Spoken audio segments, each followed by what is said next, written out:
Rich Eisen, in fact, is in Indianapolis. And the reason he's there, of course, is to work for NFL Network around the NFL Combine. But there was something else in the mix. A Mike McDaniel, Rich Eisen, conspiracy, maybe? But could you call it conspiracy? Well, they were working together to try something out. Yeah. Coaches use cliches, but Rich has never seen the Holy Trinity ever happen in one press conference where 3 have been used. This happened a little while ago. And here's how it went down. Let's not forget, like, it is what it is. You know, I honestly, me personally, I don't have a crystal ball, you know, but really the only guys I can talk about are the players that are here today. Yes, excuse me, pardon me.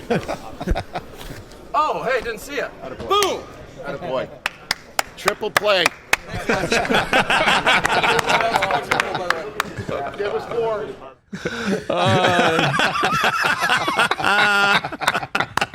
That was amazing. All right, joining us now, live from Indianapolis on the Mercedes-Benz Vans phone line is the host of this show and apparently comedian extraordinaire, Rich Eisen. Rich, how we doing? Well, gents, I'm basking in the glow. As you should. I'm celebrating by soaking in the adoration of the crowd by sitting on a parking bench around the corner from the home of the Pacers, sitting here by myself on an empty street at 2 o'clock in the afternoon like a total weirdo. But send us a picture. Other than that, guys, you know, I've been chasing that white whale for a while. Yeah. And it's finally done. Brockman, as I told you, you have to help me out. After the Red Sox won, you kind of had no more purpose on that front. Mm-hmm. Where do we go from here, guys? That's basically what I'm saying is where do we go from here? Well, Rich, the next move, obviously, is to get you on the competition committee. So that's true. We just have to take it one day at a time. I don't have a crystal ball. I don't know what the future's going to hold for you. I can only control what I can control. Hope for the best, because obviously it is what it is. I know I know what his future is. He's hit the pinnacle, right? There's nothing more to achieve here. Just hand the baton. You got a guy right here, Rich. Just hand the baton. Mm-hmm. I'll take it from here. Hey, quick question. What was the question asked Mike McDaniel in that moment that ultimately got him to use your cliches? Here's the way it went down, guys. He came out and answered questions seriously, and a couple of times had opportunities to go in that direction. It didn't. At one point, he talked about, I guess somebody asked about Mike Gesicki signing in free agency. As you know, he's one of the top free agents available, if not certainly at the position of tight end. Had a total opportunity there to say he didn't have a crystal ball. Didn't. Talked at one point about something being what it is. And I'm like, uh-oh. Especially when at one point he talked about, needing to have a certain foundation and how, if things don't go a certain way, that's the way that you wind up losing your hair. And I thought, like, that was a shot in my direction. But, certainly since I thought it was all about me today. And then the last question was asked of him about Xavier Howard and how he's going to come back to the team and what's the plan and all of that. And before that question was asked, the PR person for the Dolphins who was there, she says, last question, everybody. I got to be honest with you, I got nervous. Thought that he might have forgotten. He showed up with no notes in front of him, which got me a little bit nervous that he didn't have it in front of him, that he committed it to memory. And so he was asked about Xavier Howard. He gave a serious response to it and then finished up with that.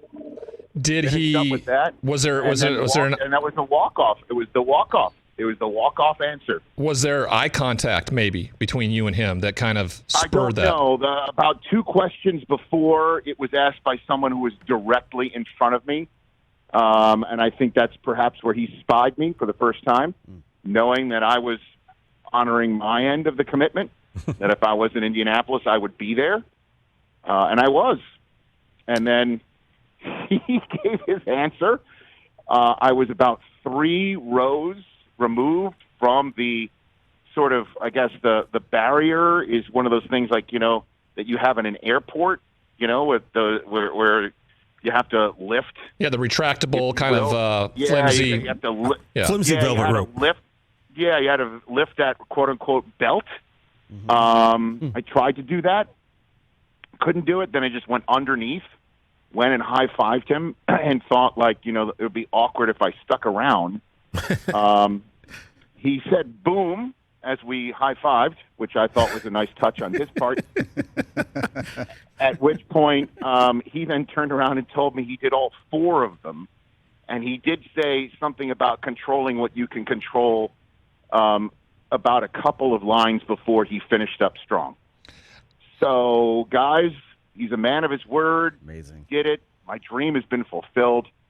And I don't know what else to do. What was the response from your peers there that you were around? I mean, were they confused? Ryan, total complete bewilderment. Yeah. Yeah, there was a woman that Rich walked past. Yeah, you could see some of the videos that are out there. They're wondering what has just happened. Why is the guy from NFL Network screaming yes and high-fiving a coach at the end of his press conference? There were a couple people there who were in the know. If they weren't in the know, the fact that NFL Network T-Man, the great Mark Titleman, who is the producer of our Combine coverage, saw this interview the other day. I was mic'd up. There was a camera on me. It's a production now, guys. It's called content creation. And they're putting a little piece together. You're an influencer, Rich Eisen. On this. Look, I just try to make dreams come true for myself. And I've been talking about these coaching cliches for quite some time because coaches, I don't know why they would even assume that we thought they had a crystal ball. We all know that like they're wizards or something. Yes, like everything in life, anything in any endeavor can be boiled down to whatever we're talking about is what it is, right? I mean, it's not just football; it's any endeavor in life.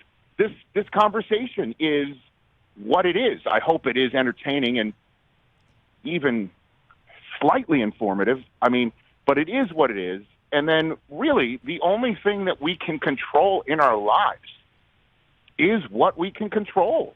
And the fact that a coach prompted with this information, used them all in the same sentence. That was his raising of the stakes, not mine or ours.